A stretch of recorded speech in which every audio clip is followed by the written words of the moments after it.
जय श्री कृष्ण। जब परमपिता परमात्मा ने योग के स्वरूप का अर्जुन को वर्णन किया तो जिज्ञासा का होना स्वाभाविक था कि जब व्यक्ति योग की स्थिति को प्राप्त कर लेता है तो वो व्यक्ति अन्य व्यक्तियों से क्या भिन्न हो जाता है, उस व्यक्ति का स्वभाव कैसा हो जाता है। ऐसी अनेक शंकाएं अर्जुन के मन में उठी और ऐसी शंकाओं का और प्रश्नों का उठना स्वाभाविक है। और ऐसी शंकाएं और प्रश्न मेरे भी, आपके भी, सभी के मन में उठती हैं जब हम संसार में कुछ ऐसी स्थिति को देखते हैं, अपने से श्रेष्ठ लोगों को देखते हैं, तो मन में इस प्रश्न का उठना स्वाभाविक है कि ये व्यक्ति कैसे अपनी जीवन यात्रा को चलाता होगा, ये कैसी भाषा बोलता होगा, इसका जीवन कैसे चलता होगा, इसका बैठना उठना कैसे होता होगा। तो जब ये सभी शंकाओं को अर्जुन ने उस परमपिता परमात्मा के सामने रखा तो परमपिता परमात्मा कहते हैं, प्रजहाति यदा कामान सर्वान पार्थ मनोगतान आत्मनि आत्मना संतुष्टः स्थित प्रज्ञस्तद उच्यते।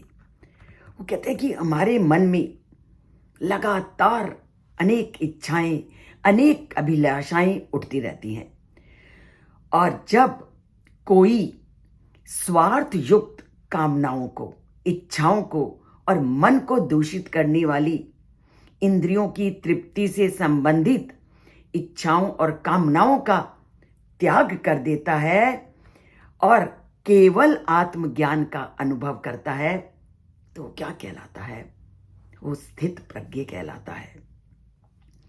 अर्थात स्थित प्रज्ञ वही है जो अपनी सभी इच्छाओं को त्याग देता है। तो इस श्लोक में श्री कृष्ण अर्जुन के प्रश्नों का उत्तर अब इस श्लोक से लेकर अंत तक, जब तक अध्याय समाप्त नहीं हो जाता तब तक वो लगातार अर्जुन ने जो ये 3 प्रश्न पूछे कि जो अध्यात्म ज्ञान में लग जाता है उसकी भाषा कैसे होती है, वो बैठता कैसे है और वो कैसा व्यवहार करता है। तो इन सभी प्रश्नों को वो एक एक करके पूरे अध्याय में इसका उत्तर देते हैं। और ये हम संसार में क्या देखते हैं कि हमेशा व्यक्ति अपने अंश के प्रति आकर्षित होता है। जैसे पत्थर गुरुत्व आकर्षण के कारण पृथ्वी पर गिरता है क्योंकि पृथ्वी का वो अंश है। उसी तरह हर एक मनुष्य के अंदर जो आत्मा है वो भगवान का अंश है, वो परम अनंत स्वरूप है। आत्मा अनंत सुखों के सागर उस परमात्मा का अंश है, इसलिए वो स्वाभाविक रूप से उस आनंद और उस सुख को प्राप्त करना चाहती है। और जब हम उस परमात्मा के आनंद स्वरूप का रस लेने का प्रयत्न करते हैं तब हमारा दिव्य प्रेम प्रकट होता है। किंतु जब हम आध्यात्मिकता के मार्ग को छोड़ देते हैं, आध्यात्मिक प्रकृति जब हमारी अज्ञानता के कारण हम क्या करते हैं कि अपने आप को शरीर मानने लगते हैं और जो संसार से प्राप्त होने वाले शरीर के सुखों का भोग करते हैं तो हमारी तृष्णाएं उत्पन्न होने लगती हैं। जिस समय हम अध्यात्म को छोड़ करके इस शरीर को ही सत्य मानने लगते हैं उस समय तृष्णाओं की उत्पत्ति होने लगती है। और हमारे सारे धार्मिक ग्रंथ इसी का वर्णन करते हैं कि संसार क्या है, एक मृग तृष्णा है।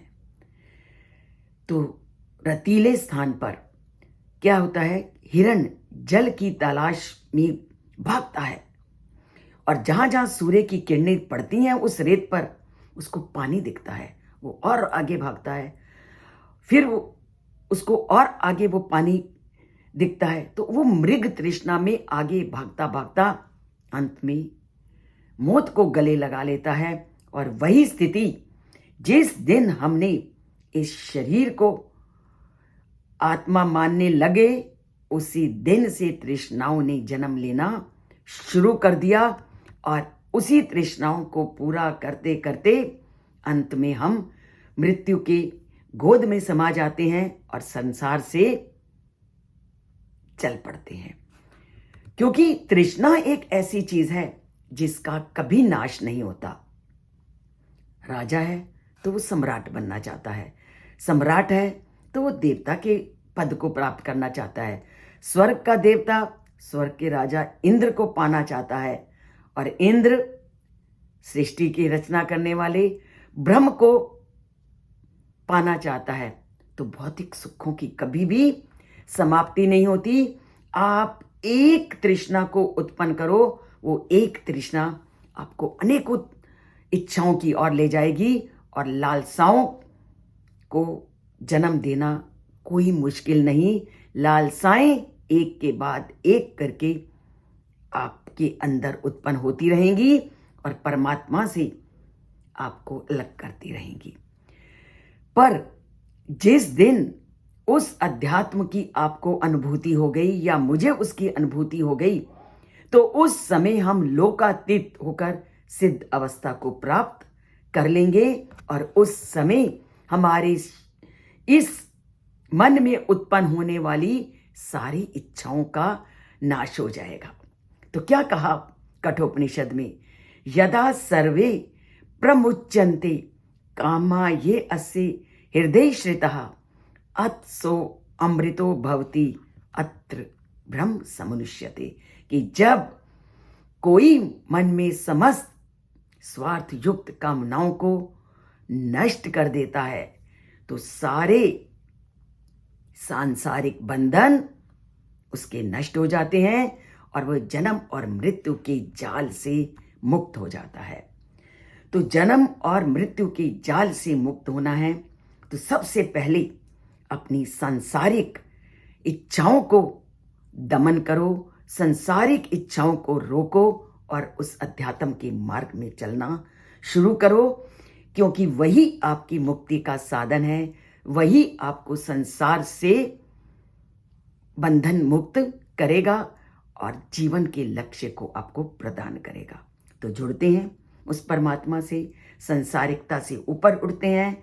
अगर चैनल को सब्सक्राइब नहीं किया तो सब्सक्राइब करते हैं और उस परम पिता परमात्मा से कभी ना समाप्त होने वाला संबंध जोड़ते हैं, और उसके लिए गीता के श्लोकों को अपने हृदय में पल पल स्मरण करते हैं, पल पल उसका ध्यान करते हैं। बोलिए जय श्री कृष्ण, और इस चैनल से जुड़ने का प्रयत्न करें और गीता को जन जन तक पहुंचाने का प्रण करें।